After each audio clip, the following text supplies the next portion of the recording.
Band yang sangat fenomenal di tahun 90-an sampai sekarang, siapa lagi kalau bukan grup band Slank. Semua pada mau keluar, kita bubarin aja Slank, ya. Gue udah capek cari personil lagi. Tapi Slank nggak boleh bubar, Mas. Slank harus tetap ada. Nama Slank jauh lebih besar dari nama-nama personilnya. Mas Bim pernah nggak berpikir, kenapa di satu konser yang Slanknya nggak ada, tapi ada berkibar bendera Slank? Yaitu dengan punggawa awalnya yaitu Bim Bim, Denny, Erwan, Kiki, dan Bongki. Nah, sebelum lanjut ke pembahasan berikutnya, seperti biasa yang belum subscribe, yuk kita tekan tombol subscribe, like, komen, dan share.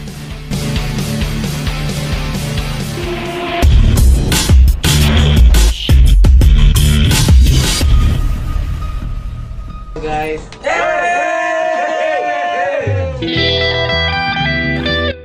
Awal mula perjalanan The Band Slank yaitu dari suatu tongkrongan di mana berasal dari anak-anak muda yang suka nongkrong.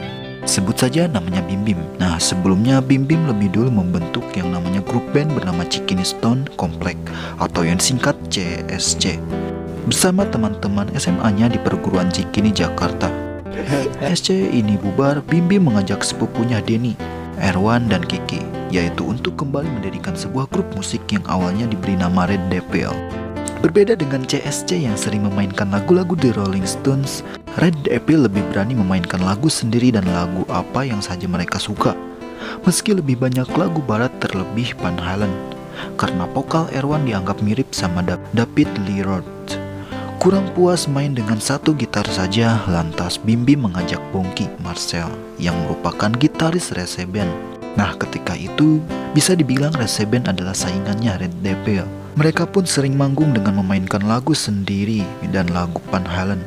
Tapi karena lebih sering main di depan penggemar The Rolling Stones, akhirnya kerap bawain lagu Rolling Stones juga. Sayangnya musik yang dimainkan gak pernah bisa mirip sama aslinya, dan aksi panggung mereka sering dibilang selengean sama teman-teman yang selalu ikut ngeramein setiap Red Devil manggung. Di akhir tahun mereka pun sepakat untuk cari nama baru dan dilakukan di arena bowling Hotel Kartika Chandra, Jakarta, tepatnya di perayaan Ultah Denny. Saat itu Bim Bim mengusulkan untuk pakai nama Red Eyes aja. Tapi setelah berkompromi dengan segala banding, maka terpilihlah nama Slank.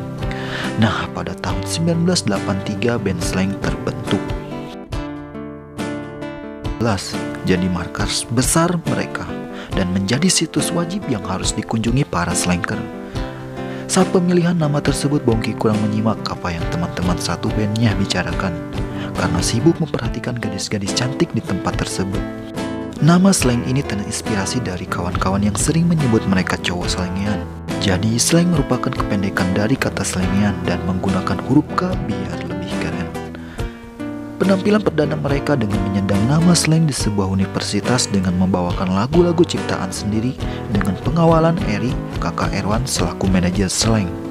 Slank kerap tampil di berbagai gigs dan festival, salah satunya adalah Festival Band KMSS yang digelar di Istora Senayan, Jakarta.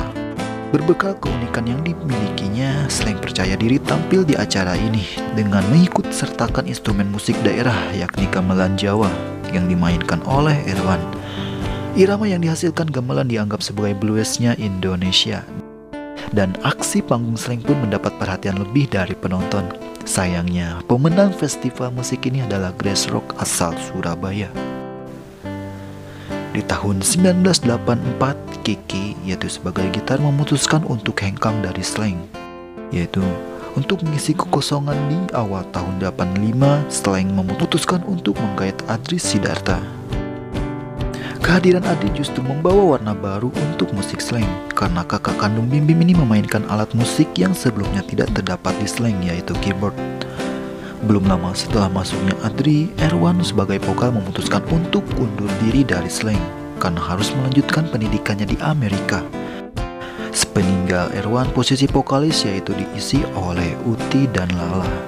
Seakan masih belum menemukan chemistry Di tahun 1986, slang kembali merubah formasi dengan kembali menghadirkan sosok pria sebagai vokalis, yaitu Well Willie.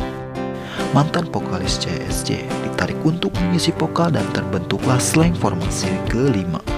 Di tahun ini slang kerap tampil dari panggung ke panggung yang tentunya dengan dandanan slangean dan tetap mengajak kawan-kawan terdekat untuk jadi supporter.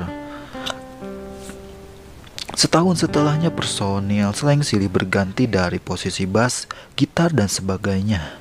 Hingga pada akhirnya pendiri slang yang masih tersisa saat itu adalah Bim Bim. Bim Bim kembali mengajak sang kakak yakni Adri untuk kembali memberikan alunan keyboardnya bersama Tole yang bermain bass dan Imanes yang berpindah ke gitar. Untuk posisi vokal, slang menggait sosok wanita yakni Nita Tilana. Enggak lama setelahnya Nita, Adri, dan Tole meninggalkan slang yang kini hanya menyisakan Bim Bim dan Imanes saja. Untuk mempertahankan slang, akhirnya Bim Bim dan Imanes kembali menarik Pai untuk mengisi gitar dan Well Willie untuk kembali jadi vokalis slang guna memperkokoh. Slang pun mengajak Indah Kadarsih keyboard sebagai personil baru. Di tahun berikutnya, Imanes dan Well Willie cabut dari slang dan Bongki yang sebelumnya bermain gitar kembali lagi ke slang, tapi kali ini berpindah sebagai bass karena posisi gitar sudah diisi Pai. Iya. Untuk mengisi kekosongan vokal, Bim Bim mencoba untuk mengajak sepupunya kakak yang saat itu tengah ngeband bareng Lopina. Kehadiran kakak di slang menandakan bahwa di tahun 89 slang telah memasuki formasi ke-13. Berbekal lagu-lagu sendiri, slang pun kerap menyodorkan demo lagu ke berbagai label musik, tapi nggak ada satupun yang kepincut. Sampai pada akhirnya slang berkesempatan untuk menjalin kerjasama dengan Budi Susatyo dan melangsungkan proses rekaman di Jackson Studio. Dari kesempatan itu menghasilkan keputusan, kami sepakat untuk tidak sepakat. Berkat kesepakatan tersebut, adu argumentasi pun menghiasi kerjasama slang dan Budi Susatyo. Salah satu permintaan Budi adalah perubahan judul lagu yang dinilai agak jorok dan harus diganti. Maka salah satu lagu slang yang tadinya berjudul Kupu-Kupu Malamku diubah menjadi Maafkan di tahun 1990. Cari-cari produser, akhirnya dapat Mas Budi Susatyo itu kan. Terlahirlah album perdana slang yang diberi judul Sweet Sweet Hey, Gadis Seksi. Ya alhamdulillah. Inilah part ke-1 untuk part keduanya di waktu berikutnya. Oke, jangan lupa subscribe, like, dan komen ya di bawah. See you, bye-bye.